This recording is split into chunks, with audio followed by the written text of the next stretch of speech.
Hello नमस्कार। मेरा नाम है आदिल अमीन और आप देखना शुरू कर चुके हैं वेद साइंस। जी हाँ, तो आज मदर्स डे है। हालांकि हर दिन माँ का दिन होता है, बट इस एक दिन को डेडिकेट करना उस मातृत्व के लिए काफ़ी नहीं है। अब वो कहते हैं ना कि हर एक कामयाब शख्स, एक कामयाब इंसान के पीछे एक औरत का हाथ होता है। तो वो वहाँ पर ये शायद मेंशन करना भूल गए कि वो उसकी माँ होती है, कि एक माँ का एक इंसान के कामयाबी में बहुत बड़ा रोल होता है और वही उसको मोटिवेट करती हैं। और हम आपको मैं बता दूं कि एक बच्चे का पहला स्कूल, एक पहला कोई भी चीज़ जहाँ से वो लर्न करना शुरू करता है वो उसकी माँ की गोद ही होती है। तो वहीं से वो कुछ भी चीज़ें लर्न करना शुरू करता है। बच्चों का पहला मदरसा या पहला स्कूल जो है वो उसकी माँ की गोद ही होती है। ठीक है। एंड बच्चों, आप फटाफट से आप लोग जुड़ जाइए। काजल कुमारी, बहुत बहुत स्वागत है आपका बच्चे हमारे यूट्यूब चैनल पे वेद साइंस पे। काजल कुमारी, हेलो बच्चे। और भी बच्चे जो हमारे साथ जुड़ना चाहते हैं वो जल्दी से जल्दी जुड़ जाएं। बच्चे, आज हम ह्यूमन फिजियोलॉजी का जो नेक्स्ट पोर्शन है ना बच्चे, breathing and exchange of gases को आज हम पढ़ेंगे बच्चे।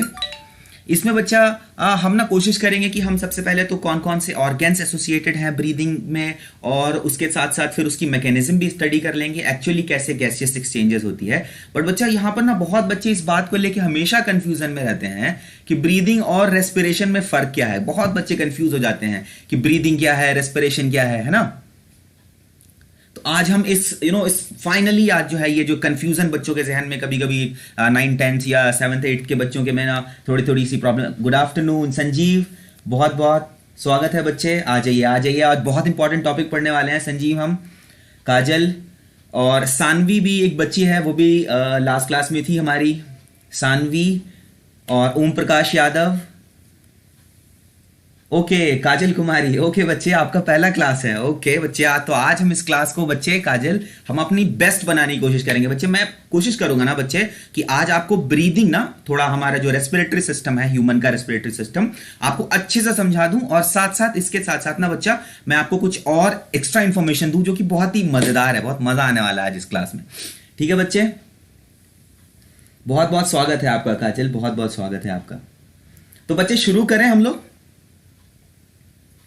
चलिए बच्चा, जो हमारा पहला स्लाइड है ये हम स्पेशली हर उस माँ को डेडिकेट करना चाहते हैं जो सेल्फलेसली, मतलब मतलब अपने से ऊपर उठ करके, सिर्फ उनको अपने लिए कुछ नहीं चाहिए, उनको अपने लिए कभी कुछ नहीं चाहिए, उनको हमेशा अपने बच्चों, अपनी औलाद के लिए चाहिए होता है ना बच्चे।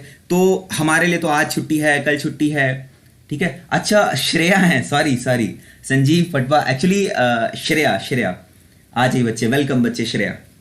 तो बच्चे, ये जो मातृत्व है ना, माँ तो हर रोज साल के 365 दिन 24/7 आपके लिए अवेलेबल होती हैं। वो आपकी केयर करती हैं, आपका ख्याल रखती हैं। तो ये एक दिन अपनी मातृत्व, मतलब उसको हम सबसे पहली बात तो हम कभी अपनी माँ बाप का वो शुक्रगुजार मतलब तो हमें होना ही चाहिए, लेकिन हम एहसान नहीं पूरी कर सकते। सारी जिंदगी भी अगर हम कोशिश कर लें तो अपनी माँ का एहसान नहीं पूरा कर सकते हम। तो उससे बेहतर है कि अपनी माँ की इज्जत करें, अपने माँ के साथ प्यार से बर्ताव करें। हमें पता है कभी कभी गुस्सा आ जाता है, बट फिर भी अपनी माँ पे बहुत नरमी के साथ अपनी माँ से बात करें। क्योंकि बच्चे, जब आप दूर हो गए ना अपने माँ से स्पेशली माँ से, तो आपको एहसास होगा कि माँ क्या चीज़ है। मैं काफ़ी दूर, अपने घर से काफ़ी दूर रहता हूँ, तो मुझे एहसास है कि माँ क्या है। तो आप बहुत खुश नसीब हैं बच्चे जो आप अपने माँ के बिल्कुल करीब रहते हैं, अपने माँ के साथ रहते हैं। मेरी माँ यहाँ से बहुत दूर रहती हैं, पता है आप लोगों को, मैं दूर दिल्ली में रहता हूँ। एंड वैभव बच्चे, वेलकम बच्चा, आ जाइए वैभव, हेलो बच्चे, वैभव हेलो, वेलकम है आपका बच्चा। श्रेया, सानवी, संजीव, काजल, वैभव, ओम प्रकाश यादव, आ जाइए बच्चे। हम लोग फटाफट से अपनी पढ़ाई शुरू करते हैं बच्चा। तो आज जो हम टॉपिक कवर करने वाले हैं ना, अगर बच्चे आप लोगों के पास अगर एक कॉपी पेन है ना, तो प्लीज आप एक कॉपी पेन लेके रख लीजिए। छोटी छोटी चीजों को आप नोट भी कर लीजिएगा, आपको बहुत फायदा होने वाला है इस चीजों से, ठीक है। वैभव, एक कॉपी पेन ले लीजिए।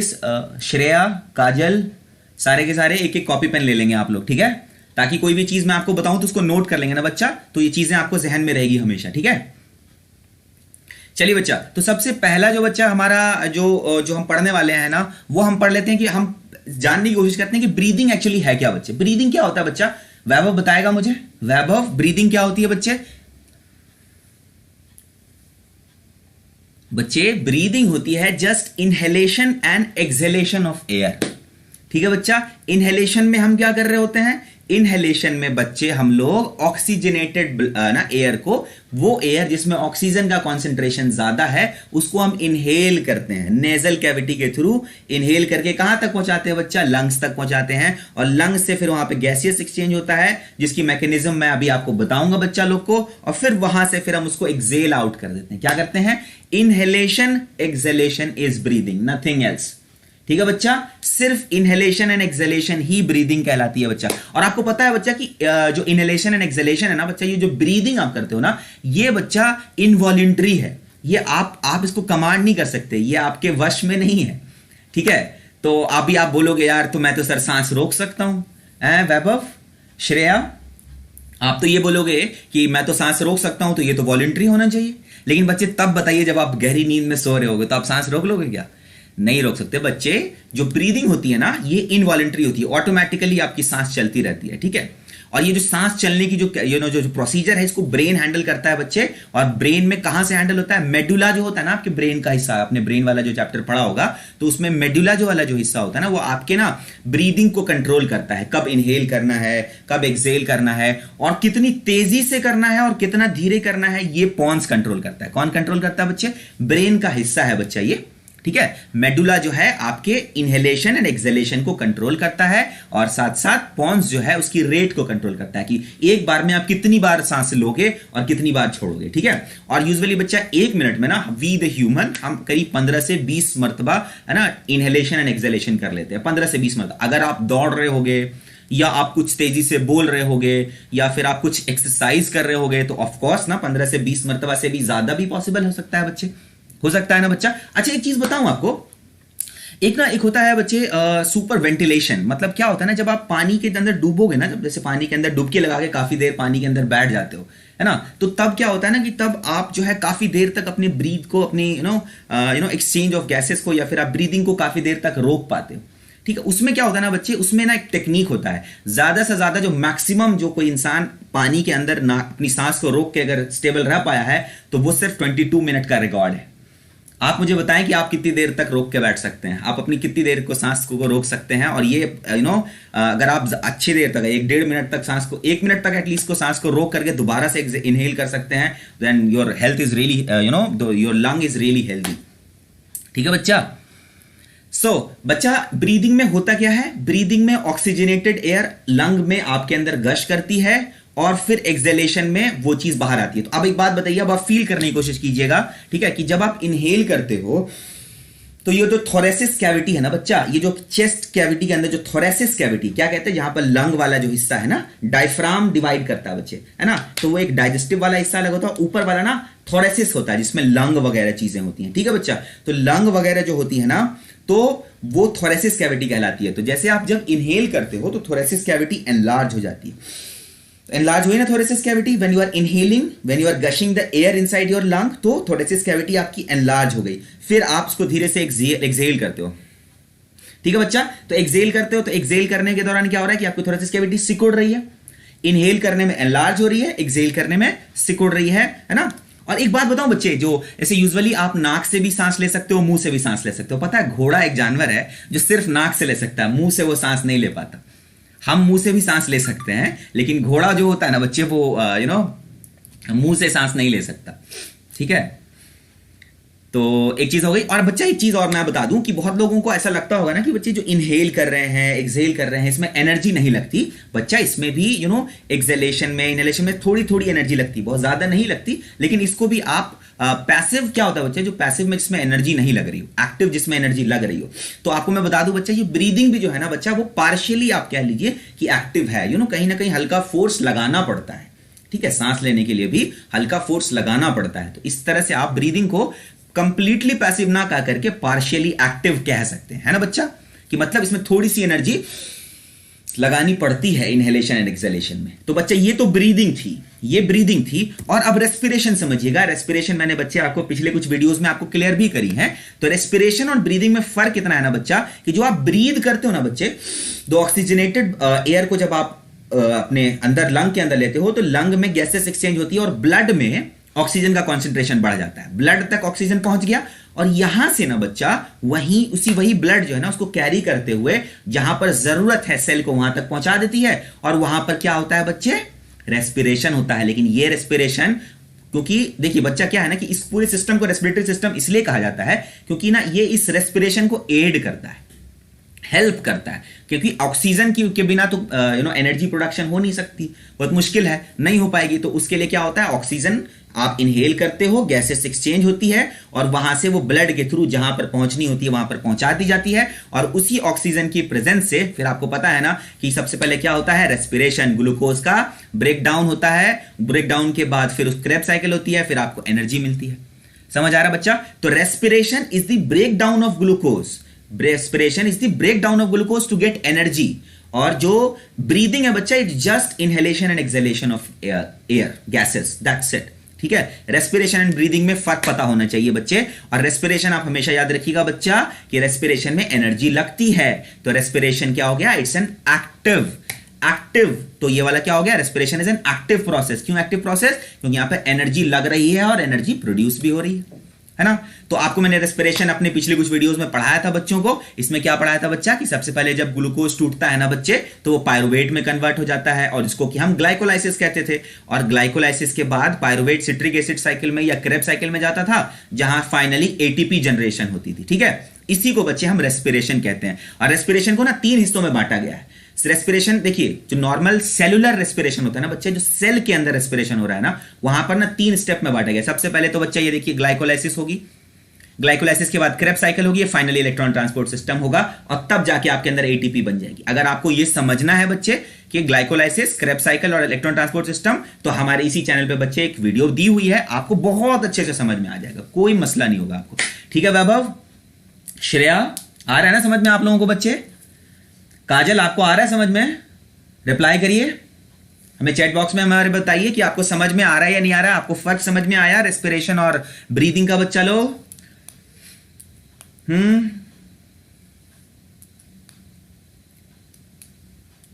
श्रेया, वैभव, काजल, ठीक है बच्चा। चलिए, तो आई होप कि आप सारे बच्चों को ना ब्रीदिंग और रेस्पिरेशन में फर्क समझ में आ गया है बच्चा। ठीक है, तो मैं आपको बता दूं कि ब्रीदिंग जो है ना बच्चा, ये पार्शियली एक्टिव कह लीजिए, जरा सी एनर्जी लगती है, बहुत ज्यादा एनर्जी नहीं लगती, लेकिन रेस्पिरेशन में एनर्जी लगती है, तो इसलिए इसको डायरेक्टली हम पूरी तरह से एक्टिव प्रोसेस कहते हैं। ठीक है संजीव, बच्चे बहुत अच्छे, बहुत अच्छा बच्चा।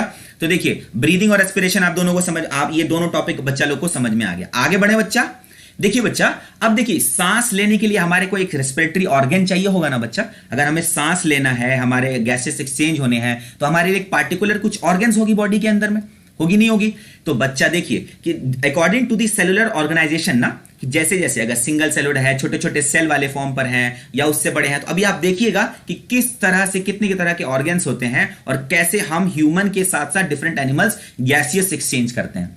ठीक है बच्चा, तो सबसे पहला और सबसे बेसिक, जो सबसे सिंपलेस्ट मल्टी सेलुलर ऑर्गेनिज्म जो होते हैं, छोटे छोटे से, है ना, जो मल्टी सेलुलर जो सबसे छोटे होते हैं, देखिए बच्चा, इनमें जो होता है ना, डिफ्यूजन प्रोसेस के थ्रू ऑक्सीजन जो है बाहर से अंदर चला जाता है। अब जो सेल होगा ना बच्चा, जो सेल होगा, सेल के अंदर ऑक्सीजन की कमी है और सेल के बाहर ऑक्सीजन ज्यादा है, तो अंदर से बाहर चला जाएगा। बच्चे ऐसा क्यों होता है? इसके पास कोई स्पेशलाइज्ड क्यों नहीं होता? क्योंकि देखिए बच्चा, क्या होता है ना कि सेल जो है ना, सबसे सिंपल, इतना कम स्पेस है ना बच्चे की, सीधे ऑक्सीजन जाकर के सेल तक ही पहुंच जाता है।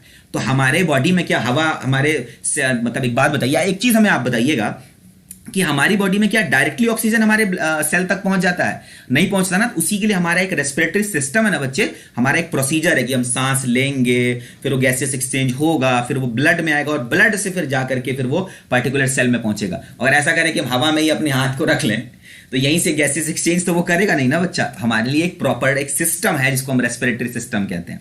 लेकिन छोटे छोटे जो ऑर्गेनेलीज होते हैं ना बच्चे, जो छोटे छोटे एनिमल्स होते हैं, जो छोटे छोटे मल्टी सेलुलर सेल्स एनिमल्स होते हैं, वो काफी छोटे होते हैं, तो उसमें डायरेक्टली एयर का कॉन्टेक्ट, क्योंकि सेल्स ही 5, 6, 10 कुछ सेल से बने हुए होते हैं, मतलब मैक्स टू मैक्स हजारों लाखों सेल से बने होते हैं, तो बहुत क्लोज होता है ना, तो डायरेक्टली एयर आता है ना, और एयर वहीं से मतलब सेल के अंदर डिफ्यूज कर जाती है बच्चा। ठीक है, तो यूनिसेलुलर जितने ऑर्गेनिज्म होते हैं ना, जो अक्रॉस सेल मेम्ब्रेन, और हर सेल के बच्चे बाहर एक सेल मेम्ब्रेन होता है, तो सेल मेम्ब्रेन के जरिए बाहर का ऑक्सीजन अंदर डिफ्यूज हो जाता है और इसको हम पैसिव ट्रांसपोर्ट कहते हैं बच्चे। इसमें एनर्जी नहीं लगती इनके पास। ठीक है, समझ आ रहा है? तो every cell in the body is close to the external environment and this cell are kept moist that these cells are kept moist so that gases diffuses quickly via direct diffusion. देखिए बच्चा, यहां पे समझिएगा कि जो छोटे छोटे animals हैं, छोटे छोटे जो एनिमल्स हैं, उनके अंदर जो सारे सेल्स हैं ना एयर के कॉन्टैक्ट में, सारे सेल जो है वो एयर के कॉन्टैक्ट में है।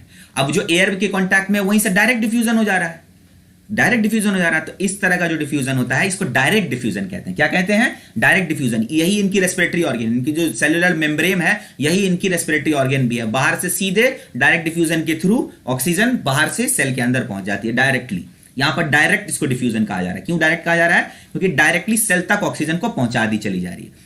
अब आप देखिएगा बच्चे, एक होता है ट्रैकियल ऑर्गन सिस्टम, जो आप कीड़े मकोड़े देखते होगे ना बच्चे, कॉकरोच है, यो टिड्डे हैं, बहुत सारे जो है ना बच्चे, तो उसमें क्या होता है ना बच्चा कि वो उनका ना उनके अंदर सर्कुलेटरी सिस्टम नहीं होता। देखिए हम अपनी ह्यूमन बॉडी की बात करें तो हमारे पास एक रेस्पिरेटरी सिस्टम है, फिर उसके बाद एक सर्कुलेटरी सिस्टम भी है, और वही सर्कुलेटरी सिस्टम फिर ऑक्सीजन को सेल तक पहुंचाता है। लेकिन इन कीड़े मकोड़ों में ऐसा नहीं होता, उनके पास रेस्पिरेशन सर्कुलेटरी सिस्टम से जुड़ा हुआ नहीं होता। हमारे यहां रेस्पिरेशन के साथ साथ सर्कुलेटरी सिस्टम जुड़ा है कि नहीं है? बताइए मुझे, श्रेया आप मुझे बताएंगी, क्या हमारे ह्यूमन बॉडी के अंदर सर्कुलेटरी सिस्टम और रेस्पिरेटरी सिस्टम जुड़े हुए हैं ना? श्रेया मुझे बताएगी, वैभव बताएगा मुझे। जल्दी से बताइएगा बच्चे, आप मुझे कमेंट करके बताइए जल्दी से हमारे कमेंट बॉक्स में कि क्या ह्यूमन बॉडी के अंदर रेस्पिरेटरी सिस्टम और सर्कुलेटरी सिस्टम आपस में कनेक्टेड है ना? है कि नहीं है?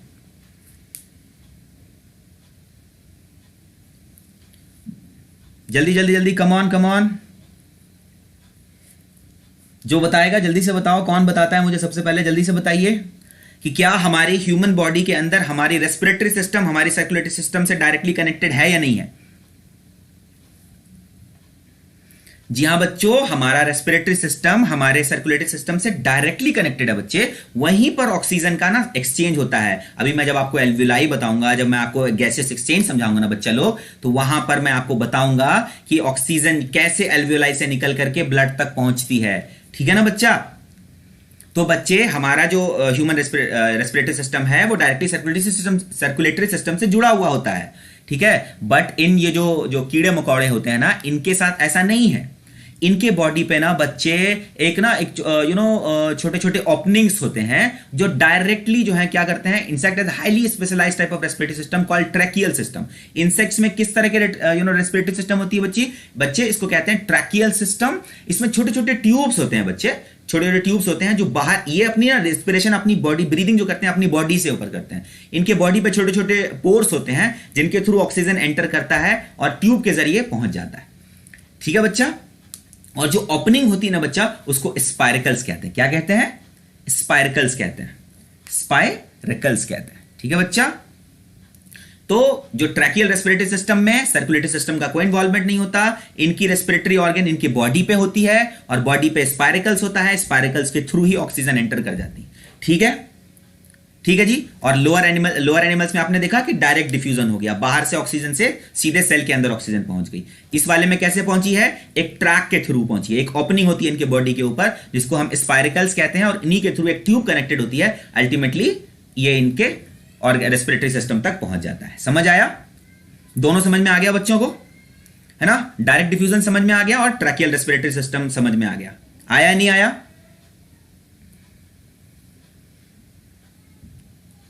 चलिए बच्चा, अब आ जाते हैं बच्चे ब्रैंकियल रेस्पिरेटरी ऑर्गन्स। देखिए ब्रैंकियल में ना गिल्स की, जहां देखिएगा गिल्स की बात की जा रही है, वो ब्रैंकियल रेस्पिरेटरी ऑर्गन होता है। बच्चे गिल्स कहां पे पाया जाएगा? ज्यादातर गिल्स कहां पे मिलेगा बच्चे? ज्यादातर गिल्स हमें किसमें मिलेगा? एक्वेटिक एनिमल्स में मिलेगा। मॉलस्क्स एंड एनेलिड्स के अंदर हमें ये बहुत ज्यादा मिलता है। बच्चे क्या होता है ना, गिल ना एक थिन ना फिलामेंटस स्ट्रक्चर होती है। अब आपको पता है कि पानी के अंदर ऑक्सीजन की मात्रा कम होती है, पानी के अंदर डिसॉल्व ऑक्सीजन कम होता है। अब ऑक्सीजन जो कम होता है ना, तो वही ऑक्सीजन जब गिल्स के थ्रू गुजरता है ना बच्चे, तो गिल्स ना क्या करती है, उस ऑक्सीजन को ट्रैप कर लेती है। और गिल्स काफी ना, बहुत ही ज्यादा, समझिए कि बहुत ही ज्यादा ना बिल्कुल लेयर्ड होती है। जब इसको आप खोलिएगा तो ये काफी बड़ा हो जाता है। तो क्या होता है, इसकी लेयरिंग क्या होती है, सरफेस एरिया बढ़ाती है। जब पानी के अंदर जो डिसॉल्व ऑक्सीजन है जब गिल्स के थ्रू गुजरती है ना बच्चा, तो वो गिल्स जो है ना ऑक्सीजन को ट्रैप कर लेता है और कार्बन डाइऑक्साइड बाहर निकल जाती है और सिर्फ ऑक्सीजन को वो ट्रैप कर लेता है। तो इस तरह की जो रेस्पिरेटरी सिस्टम होगी ना बच्चा, उसको हम ब्रैंकियल रेस्पिरेटरी सिस्टम कहते हैं। ब्रैंकियल रेस्पिरेटरी ऑर्गन क्या हो गया?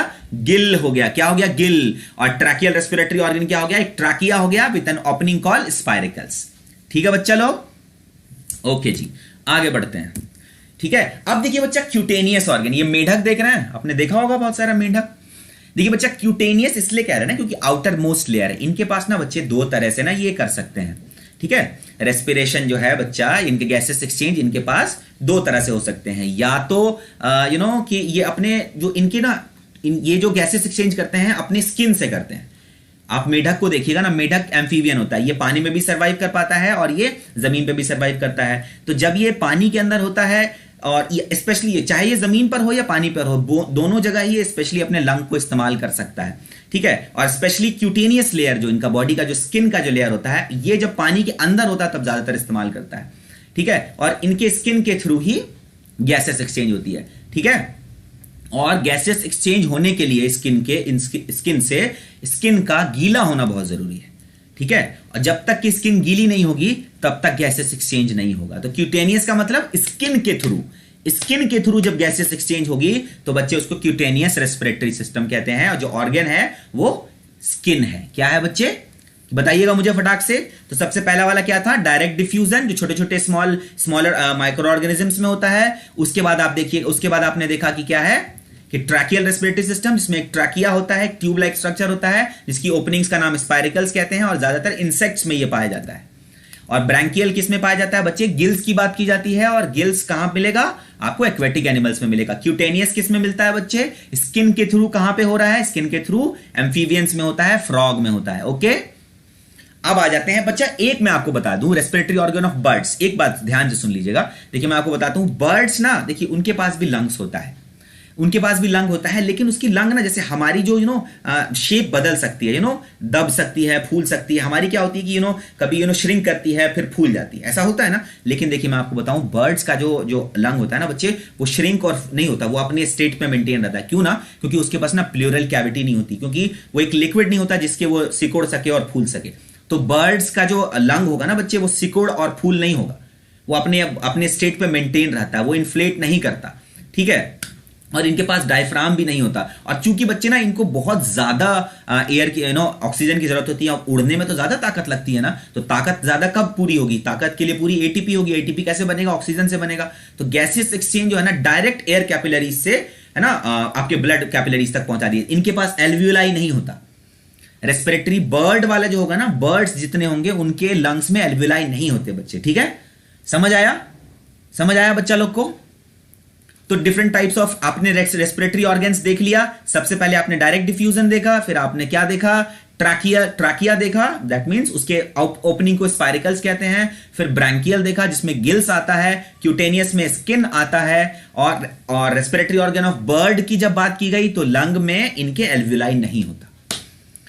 चिड़िया जो होगी ना, जो चिड़िया जितनी होती हैं, इनके लंग में एल्वियोलाई नहीं होता। और इनके लंग जो है ना सिकुड़ते नहीं है और फूलते नहीं, अपने स्टेट पे मेंटेन रहते हैं। ठीक है, इनके पास कैपेसिटी नहीं होती कि ये पतले छोटे हो जाएं, बड़े हो जाएं। हमारा लंग कैसा है, पहले श्रिंक होगा फिर बल्ज हो जाएगा, फूल जाएगा। तो लेकिन ऐसा बर्ड्स में नहीं होता, और बर्ड्स में एल्वियोलाई भी नहीं होता बच्चे। ठीक है, यहां तक बात समझ में आ गई। चलिए, एंड बच्चा please do like, share and subscribe our channel and also share it to your friends as well बच्चे, क्योंकि ये रिस्पॉन्सिबिलिटी आपकी भी है ना बच्चा, ताकि आप जब ये इसको और अपने फ्रेंड्स तक शेयर करेंगे ना तो बच्चे वो भी इससे कुछ फायदा ले पाएंगे। ठीक है, तो ये आपकी भी जिम्मेदारी है। काजल, संजीव, वैभव, श्रेया, ये सारे आपकी भी जिम्मेदारी है बच्चे कि आप इस वीडियो को, इस चैनल को और भी ज्यादा शेयर भी करें। ठीक है बच्चा, चलिए अब हम आ जाते हैं बच्चे अपना बहुत ही इंपॉर्टेंट टॉपिक, हमारा ह्यूमन रेस्पिरेटरी सिस्टम या पल्मनरी ऑर्गन फॉर रेस्पिरेशन। हमारी जो रेस्पिरेशन होती है बच्ची, हम लंग से करते हैं, इसीलिए लंग से करते हैं, इसीलिए हम इसको पल्मनरी ऑर्गन कहते हैं। ठीक है, देख रहे थे ना, इससे पहले ट्रैकियल था, क्यूटेनियस था, ब्रैंकियल था। अब आ जाते हैं हम पल्मनरी ऑर्गन पर। पल्मनरी ऑर्गन वो सारे ऑर्गन होंगे, वो सारे एनिमल्स जो पल्मनरी ऑर्गन के थ्रू रेस्पिरेट करेंगे, जिनके पास लंग्स होगा। लंग्स है तो मतलब पल्मनरी है, लंग से जुड़ी कोई भी बात पल्मनरी कहलाती है। ठीक है, अब आप ह्यूमन रेस्पिरेटरी सिस्टम की बात कर लें बच्चा। इसमें से देखिए, यहां पर आपको ये डायग्राम फिगर दिख रहा होगा बच्चे। देखिए इसमें, देखिए सबसे पहले तो ये फ्रंटल साइनस है, सोनाइडल साइनस। साइनस क्या होता है बच्चा, आप लोगों को पता है क्या साइनस क्या होता है? आप में से कोई बताएगा मुझे कि साइनस क्या होता है? साइनस बच्चे एयर फिल्ड स्ट्रक्चर होता है ना, कि जो आपके आईज और ब्रेन को प्रोटेक्ट, एक कुशन की तरह आपके आईज और ब्रेन को प्रोटेक्ट करता है। और यकीन जानिए कि आप यही साइनस जो है आपको स्टैंड इरेक्ट खड़े होने में बहुत हेल्प करता है। पता है आप लोगों को, ये साइनस में अगर कुछ प्रॉब्लम होगी तो आप स्टैंड इरेक्ट नहीं खड़े हो पाओगे। ठीक है बच्चा, ठीक है ना। दूसरी जो सबसे यहां पर देख रहे हैं आप, यहां से देखिएगा बच्चे, फेरिंग्स एंड लाइनिंग। देखिए नोज तो बच्चे आप जानते हैं ना, अपर लिप्स के जस्ट ऊपर जो आपके जो एक नेजल कैविटी होती है, एक नेजल पाथवे है ना, तो यहां से जो है एयर एंटर कर रही होती है, और एयर एंटर करके कहां पहुंचती है? सीधे सबसे पहले पहुंचेगी फेरिंग्स में। बच्चा फेरिंग्स आप लोग जानते हैं कि it's a common passage, pharynx is a common passage of both food and air. Pharynx में दोनों ही चीजें एंटर करती हैं, लेकिन वहां से फिर डिवाइड हो जाती है। फिर एयर कहां पहुंचती है बच्चा? लैरिंग्स में पहुंचती है, और लैरिंग्स के ऊपर एक फ्लैपी कवरिंग होती है, जिसको कि हम क्या कहते हैं? कोई मुझे बताएगा? फेरिंग्स के ऊपर जो एक फ्लैप लाइक कवरिंग होती है उसको हम क्या कहते हैं? मुझे जल्दी से कोई ना कोई अभी कमेंट बॉक्स में बताएगा, तभी आगे बढ़ेंगे। जल्दी से बताइए फटाफट। A flappy covering on the larynx, a flappy covering on the larynx or the trachea is known as, जल्दी बताइएगा, कोई बता सकता है? Come on.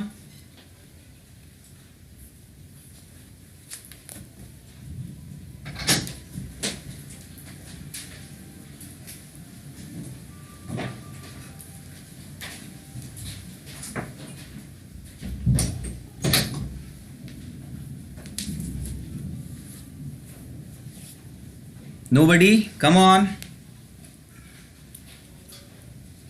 देखिए बच्चा, जो फ्लैपी कवरिंग होती है ना, जो फ्लैपी कवरिंग होती है लैरिंग्स के ऊपर, उसको हम एपिग्लॉटिस कहते हैं। क्या कहते हैं?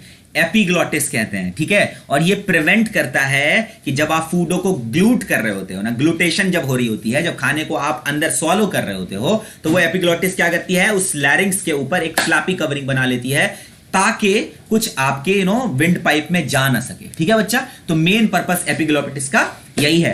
और बहुत तेज बारिश शुरू हो गई है यहां पर। आई होप कि आप लोगों की तरफ भी बारिश हो रही होगी।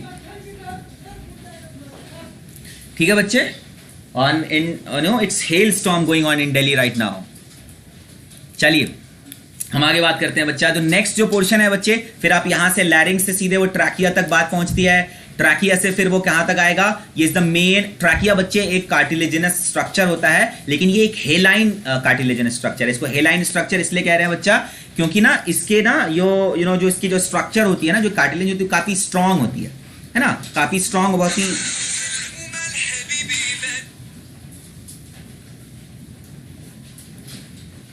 काफी स्ट्रांग होती है। ठीक है, तो स्टिफ जो कार्टिलेजिनस होती है ना, कार्टिलेजिनस स्ट्रक्चर होती है, उसको हम हेलाइन स्ट्रक्चर कहते हैं, हेलाइन कार्टिलेजिनस स्ट्रक्चर कहते हैं। ठीक है बच्चा, उसके बाद यहां से ये थोड़ा फर्दर आगे डिवाइड हो जाएगा, फिर ये ब्रोंकस ब्रोंकियोल्स में डिवाइड हो जाएगा। उसके बाद ये further primary bronchus, secondary bronchus, tertiary bronchus, and finally सबसे सिंपलेस्ट फॉर्म ब्रोंकाइल्स में हो जाएगा। और ब्रोंकाइल्स के एंड पर ही एल्वियोलाई अटैच्ड होता है बच्चा। और बच्चा मैं आपको आगे बढ़ने से पहले ना एक चीज और आपको बता दूं कि we have right lung and we have the left lung. एक बात ध्यान दीजिएगा आप यहां पर कि जो राइट लंग होता है ना बच्चे, वो ना लेफ्ट लंग से ना थोड़ा सा छोटा और थोड़ा मोटा होता है। इसके पीछे की वजह ये है ना बच्चा कि ना ये दोनों बिल्कुल एग्जैक्ट सेम, ये ना 3 लोब में डिवाइड होता है। जो राइट वाला लंग है ना बच्चा, इसमें 3 सेक्ट्स होते हैं, छोटे छोटे रिजेस होती हैं, जिसको 3 पार्ट में, इसको ट्राई लोब्ड कहा जाता है। 3 लोब होता है, और लेफ्ट वाले में जो बच्चे सिर्फ 2 लोब होंगे। कितने लोब्स होंगे? सिर्फ 2 लोब्स होंगे।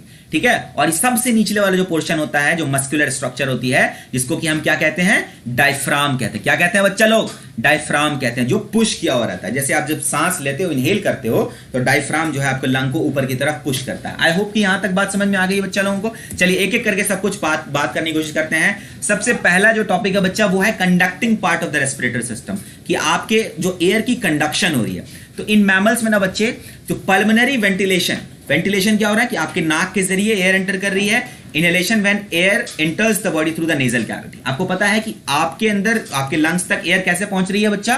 Through your nasal cavity and it passes. अब एक बात बताइए कि बाहर के जो एयर हैं वो पार्टिकुलर एक टेम्परेचर के हो सकते हैं, कुछ ठंडा हो सकता है, कुछ गर्म हो सकता है, लेकिन बॉडी को एक पार्टिकुलर टेम्परेचर पे चाहिए होता है। तो सबसे पहले तो वो जो है ना टर्बिनेट कहते हैं उसको बच्चे। अभी मैं आपको आगे फर्दर इस वाले में, ये देखिए बच्चे यहां तक समझिएगा कि ये जैसे यहां से नेजल कैविटी से, नेजल वेस्टिब्यूल से यहां से जब एयर एंटर करेगी ना बच्चा, तो यहां ये जो एयर होता है ना बच्चा, ये इसको वार्म बनाता है। ये जो रिजेस है ना बच्चे, ये रिजेस हैं, तो इससे जब एयर बहुत तेजी से जब गश इन करती है ना, तो यहां से टकरा करके ना एयर स्लो हो जाती है, बहुत तेजी से एंटर नहीं कर सकती। तो यहां से ये क्या होता है, टर्बिनेट कहते हैं इसको, टर्बिनेट। ठीक है, ये टर्बिनेट क्या करता है ना, एयर की स्पीड को स्लो कर देता है, एयर की स्पीड को स्लो कर देता है और एयर को नॉर्मल टेम्परेचर तक भी पहुंचाता है, और फाइनली फिर यहां से ये फेरिंग्स तक आ जाता है। पहुंच गया ना बच्चा फेरिंग्स तक? समझ में आया नहीं आया? ठीक है, द रेस्पिरेटरी। और दूसरी बात बच्चे कि ये ना एयर को ह्यूमिडिफाई भी करता है। एयर को ड्राई होने से ना दिक्कत हो सकती है, तो ना इसीलिए एयर को ह्यूमिडिफाई भी करता है, ह्यूमिडिफिकेशन करता है, एयर की स्पीड को स्लो करता है, एयर को वार्म भी करता है। तो ये तीन मेजर फंक्शन है conducting part, that means nasal cavity के, है ना। नेजल कंडक्टिंग पार्ट कौन कौन सी है? सबसे पहले कंडक्टिंग पार्ट कौन कौन सा है? कंडक्टिंग पार्ट आपका नेजल कैविटी है, फिर फेरिंग्स है, फिर लैरिंग्स है, एंड ट्रैकिया एंड ब्रोंकियोल्स। ठीक है, तो यहां पे मैं आपको बता दूं कि जैसे ही एयर नेजल वेस्टिब्यूल से, नेजल कैविटी से एंटर करेगी, तो टर्बिनेट से एक बोनी स्ट्रक्चर होता है बच्चा ये लोग, तो ये क्या होता है, रिजेस होते हैं, इससे टकरा करके एयर की स्पीड स्लो हो जाती है, दूसरी की एयर का टेम्परेचर कम नॉर्मल हो जाता है, और तीसरा क्या, एयर ह्यूमिडिफाई हो जाती है। एंड देन फाइनली इसको कहां पे पुश कर दिया जाता है? फेरिंग्स में पुश कर दिया जाता है। यहां तक बात समझ में आ गई? पहला स्टेप क्या था? जैसे ही एयर एंटर करेगा तो वो टर्बिनेट से टकराएगा, एयर की टेम्परेचर को कंट्रोल होगा, एयर की स्पीड स्लो होगी और एयर ह्यूमिडिफाई हो जाएगी, एयर के अंदर वाटर का कॉन्सेंट्रेशन बढ़ जाएगा, and then finally it will be pushed into pharynx, and then pharynx से फिर वो लैरिंग्स तक आ जाएगा। समझ आया? फेरिंग्स से फिर कहां पर आ जाएगा? वो लैरिंग्स तक आ जाएगा। ठीक है बच्चा, यहां तक बात हो गई। ठीक है, और and edge air crosses the surface of mucus membrane it picks up the water. देखिए वाटर कैसे, ह्यूमिडिफिकेशन कैसे हो रही है? ह्यूमिडिफिकेशन के लिए ना म्यूकस मेम्ब्रेन होती है। ठीक है, म्यूकस क्या करता है ना कि वाटर को ह्यूमिडिफाई करता है। ठीक है, और ये क्या आता है, बॉडी के टेम्परेचर को मेंटेन भी रखता है, reducing the damage and cold dry air. अब देखिए बहुत ज्यादा गर्म हवा या बहुत ज्यादा ठंडी हवा जब आपके बॉडी के अंदर जाएगी तो उसका एक बैड इफेक्ट है। ठीक है, तो उस बैड इफेक्ट को वाटर को, जैसे अगर बहुत ज्यादा ठंडी गर्म हवा, बहुत ज्यादा सूखी हुई हवा आ रही है, तो उसको ह्यूमिडिफाई कौन करेगा? म्यूकस करेगा। ठीक है, म्यूकस के अंदर वाटर होता है, वो जो उसके ऊपर से क्रॉस करेगी तो उसके अंदर से वाटर वेपर ऐड हो जाएगा, and then finally it will be getting humidified. ठीक है, तो ह्यूमस मतलब उसके अंदर ह्यूमिडिटी आ जाएगी उसके अंदर। तो अल्टीमेटली आपको conducting part of the respiratory system, nasal cavity का फंक्शन समझ में आया। व्हाट, एयर की स्पीड को स्लो करना, एयर को ह्यूमिडिफाई करना, और एयर की टेम्परेचर को मेंटेन करना। आगे बढ़ जाते हैं बच्चा, यहां से देख लीजिएगा बच्चा, आप मुझे बता दीजिए यहां से कौन कौन सा है। ये क्या है बच्चा? नेजल कैविटी है, ये है फेरिंग्स, और ये है लैरिंग्स। ठीक है, या देखिए यहां से बताइएगा, ये तो टोटल नेजल कैविटी थी बच्चा, यहां से एयर एंटर करेगा, यहां से एंटर करेगा, और ये कॉमन पैसेज है। कॉमन पैसेज क्या है? फेरिंग्स। और जो ट्रैकिया को जो एंटर करेगा वो क्या कहलाएगा बच्चा? वो क्या है? लैरिंग्स। ठीक है बच्चा, लैरिंग्स। तो लैरिंग्स से फिर ये फर्दर आगे बढ़ जाएगा और ट्रैकिया में बनेगा, और ट्रैकिया ही फर्दर फिर डिवाइड होगा, तो प्राइमरी ट्रैकिया में डिवाइड होगा, इसको हम ब्रोंकाई कहते हैं, ब्रोंकाई। फिर फर्दर ये primary bronchi, secondary bronchi and tertiary bronchi, and ultimately जो सबसे सिंपलेस्ट एंड सबसे पतला वाला जो लेयर होता है इसको ब्रोंकियोल कहते हैं। क्या कहते हैं? ब्रोंकियोल्स। और इसी ब्रोंकियोल्स में फर्दर आप देखिएगा बहुत सारे एल्वियोलाई अटैच्ड होते हैं, बहुत सारे एल्वियोलाई। पर ब्रोंकियोल्स करीब 100 से 200, 100 से 300 एल्वियोलाई अटैच होते हैं। पर एल्वियोलाई में बच्चा, पर एल्वियोलाई में गैसेस एक्सचेंज होती है। यहां तक बच्चों को बात समझ में आ गई है? चलिए बच्चा, अब थोड़ा सा हम फेरिंग्स एंड लैरिंग्स के बारे में भी डिस्कस कर लेते हैं, थोड़ा फेरिंग्स एंड लैरिंग्स को समझने की कोशिश करते हैं बच्चा। तो देखिए, नेजल कैविटी से जैसे ही एयर पास किया, वहां पर ह्यूमिडिफिकेशन हो गई, एयर को स्लो कर दिया गया, एयर को वार्म भी कर दिया गया, अगर ठंडा है तो गर्म है तो नॉर्मल टेम्परेचर, मतलब एयर की टेम्परेचर को मेंटेन कर दिया गया। फिर उसके बाद ट्रैकिया आया। ट्रैकिया बच्चे करीब 10 से 12 सेंटीमीटर लंबा होता है, और उसकी 2 सेंटीमीटर उसकी डायमीटर होती है, और वो ओएसोफेगस के सामने होता है। यकीन, यही बात जानिए कि ओएसोफेगस के आगे होता है, ये जो सामने वाला जो ये है ना, ये है आपकी विंड पाइप, और विंड पाइप के पीछे होता है ओएसोफेगस। ठीक है, अगला वाला जो होता है वो विंड पाइप होता है, ट्रैकिया होता है, और उसके पीछे वाला ओएसोफेगस होता है। और ये सारे के सारे जो ट्रैकिया है बच्चा, ये हाइलाइन कार्टिलेज से बना होता है, थोड़ा स्टिफ कार्टिलेज से बना होता है, और साथ साथ इसके अंदर स्मूथ मसल्स भी होते हैं। ठीक है, और फर्दर ये मिड थोरैक्स में, जैसे आपका ये थोरैसिस कैविटी है ना, उसके साथ जाकर के फर्दर ये डिवाइड कर जाता है। ठीक है, और इसी ट्रैकिया के अंदर गॉबलेट सेल्स होते हैं। मैंने आपको डाइजेस्टिव सिस्टम पढ़ाते हुए बताया था कि जहां जहां पर गॉबलेट सेल होगा, गॉबलेट सेल क्या रिलीज करता है? म्यूकस। और म्यूकस से काम क्या होगा बच्चा? म्यूकस से काम होता है कि ताकि एयर का जो टेम्परेचर है वो ह्यूमिडिफाई भी हो जाए। है ना, जो एयर जो एंटर हुई है आपके नेजल कैविटी के थ्रू वो ह्यूमिडिफाई भी हो जाए। ठीक है बच्चा, तो म्यूकस तो आपकी नाक में भी है और ट्रैकिया में भी है। ठीक है, तो ट्रैकिया का मेन जो म्यूकस का काम क्या है बच्चा, कि वाटर को ह्यूमिडिफाई करना। क्या काम है बच्चा, ह्यूमिडिफाई करना। दैट मींस उसके अंदर वाटर वेपर बनाना, मतलब उसको ना गर्म हवा है अगर तो उसको ह्यूमिडिफाई करना, उसके अंदर वाटर वेपर डालना। ठीक है बच्चा, यहां तक बात समझ में आ गई। लंग्स की बात कर लें बच्चा कि ईच ऑफ द ट्रैकिया, देखिए ट्रैकिया जैसे ही नीचे बढ़ रहा है, फेरिंग्स से आप लैरिंग्स पे आए, लैरिंग्स से ट्रैकिया पर आए, ट्रैकिया एक लॉन्ग स्ट्रक्चर होता है, फिर ये फर्दर डिवाइड कर जाएगा। यहां से देखिए ऐसे ये क्या है, ये ट्रैकिया है, एंड देन फर्दर ये दो पार्ट्स में डिवाइड हो गया, एक तो हो गया राइट लंग और एक तो हो गया लेफ्ट लंग। राइट लंग थोड़ा सा छोटा होता है लेफ्ट लंग से, क्यों, क्योंकि इसके नीचे लीवर होता है, इसको हल्का सा पुश किया हुआ रहता है। और राइट लंग जो याद रखिएगा ये 3 लोब्ड होता है, इसमें 3 लोब्स मौजूद होते हैं, 3 लोब्ड होता है, ट्राई लोब्ड होता है और ये बाय लोब्ड होता है। राइट वाला ट्राई लोब्ड, लेफ्ट वाला बाय लोब्ड। ध्यान रहे, ये भूलना नहीं है आपने। राइट वाला जो लंग है ना वो ट्राई लोब्ड है और लेफ्ट वाला जो है वो बाय लोब्ड है, इसमें 2 लोब्स मौजूद हैं। ठीक है, समझ आया नहीं आया। और इसी के नीचे एक ना डायफ्राम मौजूद होता है, इसी के नीचे यहां देख रहे हैं ये जो स्ट्रक्चर आपको दिख रही है, ये डायफ्राम होता है, मस्कुलर डायफ्राम होता है जो इसको अपलिफ्ट करके रखता है। ठीक है ना, समझ आ गया बात यहां तक।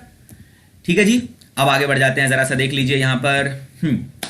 ठीक है जी, as the air enters the lung it diverted through bronchi beginning at the 2 primary bronchi. आपको पता है कि सबसे पहले तो 2 प्राइमरी ब्रोंकाई होती है, जैसे वो डिवाइड हो गई प्राइमरी ब्रोंकाई जो दोनों आपस में 2-2 लंग्स में एंटर कर रही है, फिर each primary bronchi divides into secondary and then tertiary, और उसके बाद सबसे छोटे छोटे ब्रोंकियोल्स में कन्वर्ट हो जाते हैं। इसका सबसे छोटा डायमीटर होता है और इसी ब्रोंकियोल्स पे एल्वियोलाई अटैच होता है। समझ आया, इसी ब्रोंकियोल्स पे एल्वियोलाई अटैच होता है, ब्रोंकियोल्स पे ही एल्वियोलाई अटैच होता है। ट्रैकिया आया, फिर प्राइमरी ब्रोंकाई में कन्वर्ट हो गया, एक ब्रोंकाई लेफ्ट में एक ब्रोंकाई राइट में एंटर कर गया, उसके अंदर फिर फर्दर डिवीजन होगी, सेकेंडरी, टर्शियरी एंड फाइनली सबसे सिंपलेस्ट ब्रोंकियोल्स जिस पे एल्वियोलाई अटैच होगा। समझ आया, आगे बढ़ते हैं जी। अगला है ब्रोंकाई। ब्रोंकाई की हम बात कर लें, देखिए ये बच्चा ये भी कार्टिलेज से ही बना होता है और स्मूथ मसल से बना होता है, लेकिन ये हाइलाइन कार्टिलेज से नहीं बना होता, इसकी कार्टिलेज इलास्टिक फाइबर्स से डी होती थी। इसी की वजह से ये क्या होता है कि हमारा लंग ना फूल सकता है और सिकुड़ भी सकता है। तो terminal bronchioles then divides into respiratory bronchioles which subdivided into alveolar ducts. Finally जो होगा बच्चे, जो ब्रोंकाइज हैं वो सबसे ज्यादा ब्रोंकियोल्स के बाद सबसे ज्यादा जो डिवाइड होकर के एल्वियोलाई डक्ट तक पहुंच जाते हैं। गैस जो है ट्रैवल कौन से, ट्रैकिया से ट्रैवल करते हुए प्राइमरी, सेकेंडरी, टर्सरी ब्रोंकाइल से होते हुए, ब्रोंकस से होते हुए ब्रोंकाइल्स तक आएगी और ब्रोंकाइल से फिर एल्वियोलर डक्ट के थ्रू एल्वियोलाई में पहुंच जाएगी और एल्वियोलाई में बेसिकली गैसियस एक्सचेंज होगा। समझ आया, एल्वियोलाई में गैसेस एक्सचेंज होगा। और आपको मैं बता दूं कि हमारे बॉडी के अंदर न्यूमरस एल्वियोलाइज हैं, बहुत सारे एल्वियोलाइज हैं, और मैं आपको बता दूं कि पर डक्ट जो होता है ना करीब 100 एल्वियोलाइज से अटैच्ड होता है। ये जो एल्वियोलर डक्ट जो है ना बच्चा, जो ब्रोंकियोल से अटैच्ड होता है, ठीक है, पर एल्वियोलर डक्ट में करीब 200 एल्वियोलर सैक्स अटैच होते हैं। और मैं आपको एक और फन फैक्ट बता दूं कि आपके लंग की, ह्यूमन लंग को अगर हम ओपन अप करें तो समझ लीजिए पूरे टेनिस ग्राउंड के बराबर वो एरिया, इतना सरफेस एरिया को वो इतने छोटे से जगह में कलेक्ट किया हुआ है। अगर हम उसको पूरी तरह से खोलें, पूरे डिस्पर्स करें तो पूरी टेनिस ग्राउंड भर जाएगी हमारे एक सिंगल ह्यूमन बीइंग के लंग से।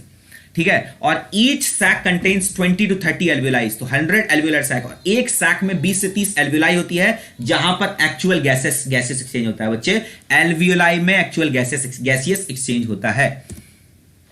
यहां से आप डायग्राम देख सकते हैं बच्चे कि ये टर्शरी ब्रोंकाई है और ये आखिर में आ जाता है ब्रोंकियोल, और इसी ब्रोंकियोल के साथ एल्वियोलर डक्ट कनेक्टेड होती है और उसके अंदर एक सैक होता है, एल्वियोलर सैक, और पर एल्वियोलर सैक में बहुत सारे एल्वियोलाइज मौजूद होते हैं। समझ आया, सबसे पहले तो आपको क्या था, लैरिंग्स, इसके ऊपर एपिग्लोटिस था, फिर ये ट्रैकिया से होते हुए प्राइमरी ब्रोंकाई में कन्वर्ट हो गया, फिर सेकेंडरी एंड टर्शरी में कन्वर्ट हो गया, एंड देन फाइनली जो सबसे सिंपलेस्ट ब्रोंकियोल, और इसके साथ कनेक्टेड था एल्वियोलर डक्ट। एल्वियोलर डक्ट के थ्रू एक सैक कनेक्टेड था, जिस सैक के अंदर 100 से ज्यादा, 100 के करीब एल्वियोलाइज मौजूद थे जहां पर एक्चुअली गैसेस एक्सचेंज होता है एल्वियोलाई के अंदर। समझ आया? And yes बच्चा, please do like, share and subscribe our channel and please share it as much possible, you know, जितना आप इसको शेयर कर सकते हैं, it will be very helpful. The next thing is बच्चे, the final thing is alveoli.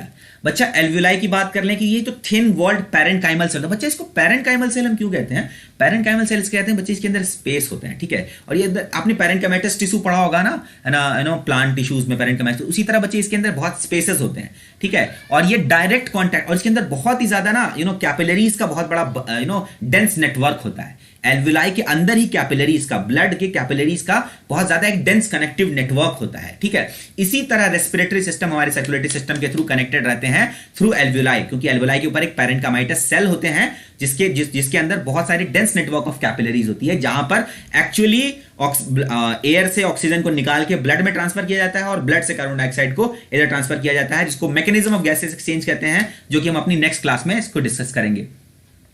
And there बच्चे की there are more than 300 millions of alveoli per lung. एक लंग में करीब 300 मिलियन से भी ज्यादा एल्वुलाइज मौजूद होते हैं।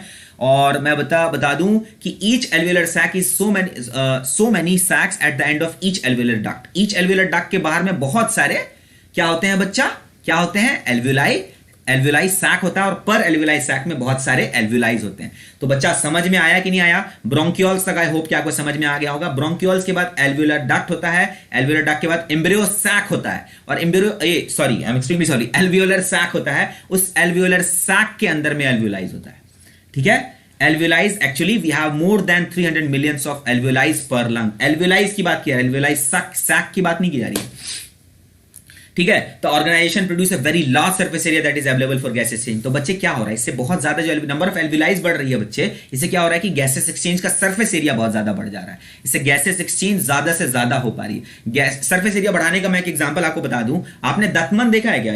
दांत जिसको जब आप जब उसको चबा के उसको रेशे अलग कर देते हो, तो होता तो वही चीज है, लेकिन उसका सरफेस एरिया काफी बढ़ जाता है। तो सेम केस यहीं पर है बच्चा। तो यहां तक आई होप की बात समझ में आ गई। यहां पे देख लीजिए, सर अल्टीमेटली बच्चा टर्मिनल ब्रोंकियोल था, ठीक है, और यहीं से ये क्या है, एल्वुलर सैक है बच्चा, एल्वुलर सैक।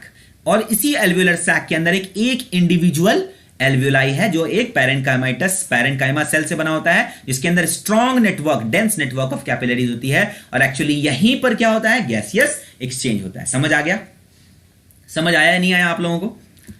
चलिए अब बच्चा यहां से देख लेते हैं कि जरा हम, यहां तक तो बात समझ में आ गई बच्चा। एक चीज मैं आपको लंग के बारे में और बता दूं बच्चा, कि जो बच्चा ये जो लंग होता है ना बच्चा, ये एक थिन लेयर ऑफ कवर से, मतलब पतली सी एक लेयर से कवर्ड होता है, इसको हम प्लूरा कहते हैं, ठीक है बच्चा। यहां से लेके यहां तक ये टोटल इसे एक लेयर ऑफ कवरिंग से कवर्ड रहता है, इसको हम प्लूरा कहते हैं। और इसी लंग के अंदर में ना प्लूरल फ्लूइड भी होता है। क्या होता है? प्लूरल फ्लूइड भी होता है, जो इसको श्रिंक और इलोंगेट करने में हेल्प करता है, ठीक है। और यही प्लूरल फ्लूइड जो है वो बर्ड्स में एब्सेंट था, इस वजह से उनके अंदर ना वो सिकुड़न और जो फूलना वो नहीं हो पा रहा था। समझ आ रहा है ना? यही वजह थी, ये प्लूरल फ्लूइड की एब्सेंस ही जो थी। तो अगर आपसे एग्जाम पूछा जाए कि लंग ऑफ ह्यूमन और लंग ऑफ एव्स, मतलब बर्ड्स, तो उनके अंदर मेन फर्क क्या है बच्चे, कि इनके अंदर प्लूरल फ्लूइड नहीं होता, इसकी वजह से श्रिंकेज और इलोंगेशन नहीं हो पाती। ह्यूमन के अंदर प्लूरल फ्लूइड और प्लूरा दोनों मौजूद होते हैं, इस वजह से इसको क्या होता है कि ये एब्जॉर्ब श्रिंक और इलोंगेट हो पाता है, ठीक है। और ये एज अ शॉक एब्जॉर्बर भी हेल्प करता है लंग के लिए, है ना। तो यहां तक तो बात समझ में आ गई। तो ब्रीदिंग समझ में आ गया आपको।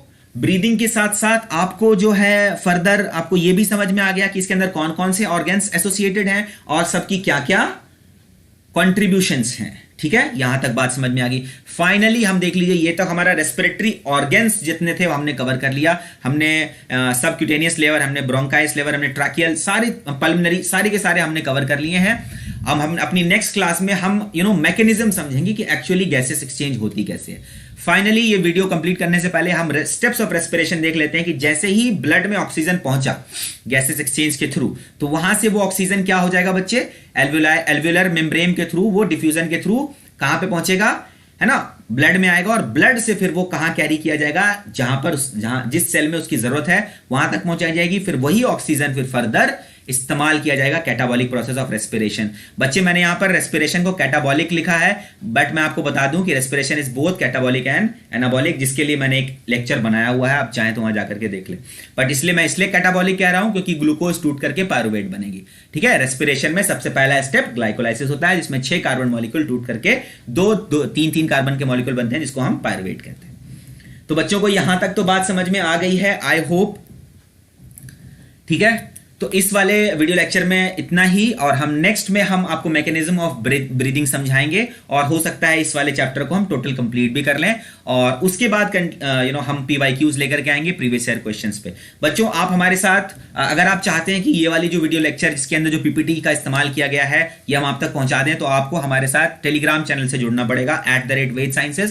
वहां पर हम आपको सारी इस जो अभी हमारी जो क्लासेस हुई है इससे एसोसिएटेड PPT और साथ साथ इसके लिए स्टडी मटेरियल्स भी हम आपको प्रोवाइड करेंगे। So please do join us on Telegram channel @VedScience, जो आपके लिए बहुत ही ज्यादा हेल्पफुल होगा। And finally please do like, share and subscribe our channel, and also you can visit our one more new channel that is specifically dedicated for NTSE and Olympiad, that is Ved Foundation. You can go and visit on YouTube. Thank you so much for being with us. Thank you.